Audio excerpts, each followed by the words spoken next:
Welcome to Cars Performance Car of the Year event 2008. The weather's not great, but we're at Anglesey Circuit. It's a really exciting track, and we've got nearly 30 of our favourite cars to play with. Later we'll be choosing our favourite 8, and from that an overall winner. But right now, Aston Martin Le Mans driver Darren Turner is going to time all of the cars around the circuit to find out which is fastest. What is it you're particularly looking forward to driving of these cars here? We've got Astons, we've got CLK Black, we've got 911s. Well, obviously the Aston I've driven a lot, so I know the car pretty well there. But I think the Nissan is the car that I'm most looking forward to at the moment. Have you driven this circuit before? No, I've never been here before, and I have to say it's a fantastic track, really good. You know, it's got some great corners, lots of elevation. It's not all about power at this circuit, that's for sure. I think it's all about, you know, what car's good on the brakes and general handling is going to be the key to this circuit and getting a good lap time.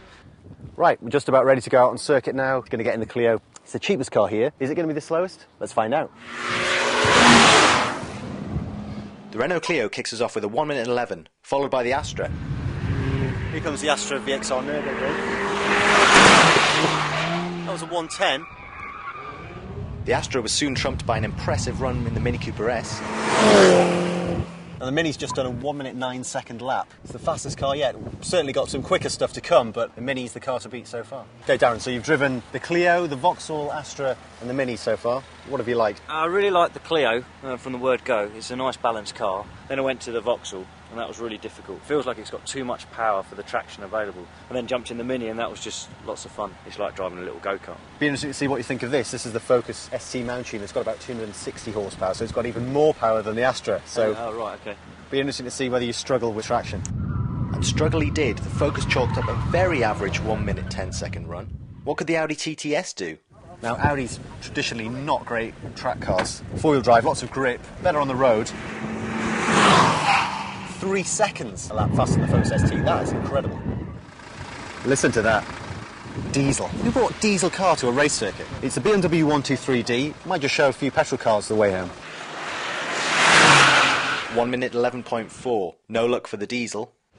This is a new Mazda RX-8. Well, it's not new. It's the facelifted RX-8. Looks a lot uglier than the old car, but hopefully it'd be pretty good on circuit. But an average 1 minute 10.3 seconds run for the Mazda. It wasn't actually that quick, was it? Not on lap time, but it was a lot of fun driving the car. It's the engine to really rev it to make it work, but the sound inside the car is fantastic. Not bad from the Sirocco, a good all-round effort, 1 minute 10.1 seconds, but still not troubling the top two. Now there's a sight you don't see very often.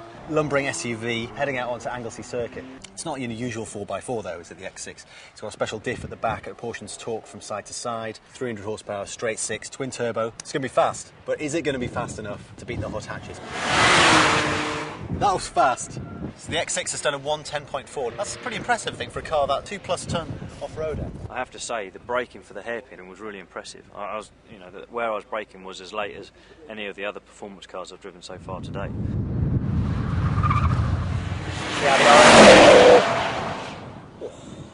The Audi RS6 was soon to be booted off top spot with an impressive 1 minute 4.2 second run from the BMW M3. And the Lexus wasn't too bad either. This Lexus ISF turned out to be a bit of a dark horse, hasn't it? I've got a grin on my face from driving the car. The only thing I'll do is maybe put a bag of cement in the back.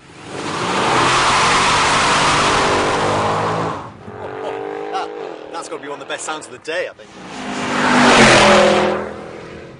What did that do then? The Mercedes C63 did a 105.8, a couple of tenths quicker than the Lexus, but the M3 was still miles ahead. Can the Aston V8 Vantage prove what a real sports car can do? The Aston there did a 103.9. I think this is going to beat it. Sure enough, a great run from the 911. We left the key in the Jag. It's a keyless system. We left it in the centre console, shut the doors. Now most cars, if it detects the keys inside the car, it won't lock them. Jags for some reason. So the key's inside, we can see it, we can't get in it. Earlier in the year, we took the GTR when it first arrived in the country to Rockingham Race Circuit, and we raced it against the 911 Turbo, and it was a second quicker. If it's a second quicker than the 911 Turbo, then surely here it's going to do a minute dead. Nick doesn't think so. But it is starting to... It could get in the 101s, I think. This is genuinely exciting. The Nissan did it, just shy of the 1 minute barrier. That is one serious bit of kit. It's not like the other cars, they're just sports cars. This is unreal. We managed to unlock the Jag. We're not going to tell you how we got in there. Is it going to be as quick as the 911?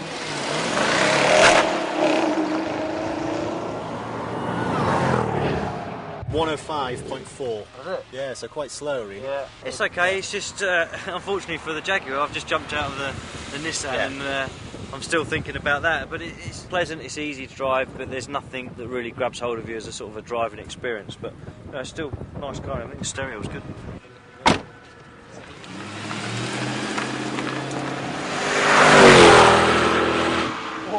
Identical time to the 911, 103.2. I was expecting it to be quicker, I don't know about you. I would be hoping it would be quicker for the extra 30,000 quid. Now we're into the really, really big stuff. Look at this. Lamborghini LP564, 911 GT2, KTM Crossbow, and behind it, the Atom with a new windscreen. I think this Atom's going to be pretty hard to beat. Quality run from the Gallardo there, very quick. It's effortless. The straight line acceleration is impressive, but it just doesn't feel like it's a big effort for the car. It's just, and it's gone. Darren's just going off from the GT2 there. It's got really sticky rubber, which doesn't work very well in the wet, and the track's a little bit damp at the minute. 101.2, tantalisingly close to the GTR. Right now, if I was taking one home, it'd be the Lamborghini. If I was going to take one for a weekend and have some fun at a race circuit, then it'd be the Nissan. What about the DBS? Now that car you must be familiar with. I haven't never driven the DBS. No.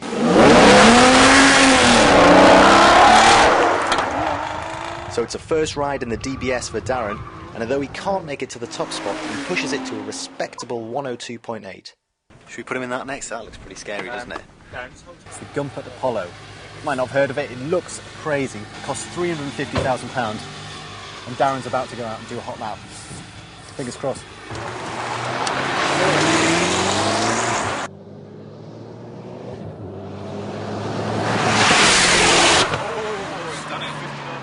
$59.4. Finally, we've got a car that broke the minute barrier. That's brilliant news. I'm happy. Feel fast. It's just a bit alien on that type of circuit. You know, this is a big sports car for a big circuit. I feel like a little fish on a big hook. Man's car.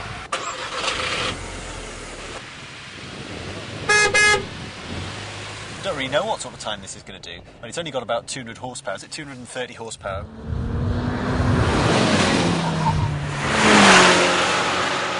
.6. It's not quick enough though, is it? And with only 2 cars left in the running, can the Ariel Atom take pole position?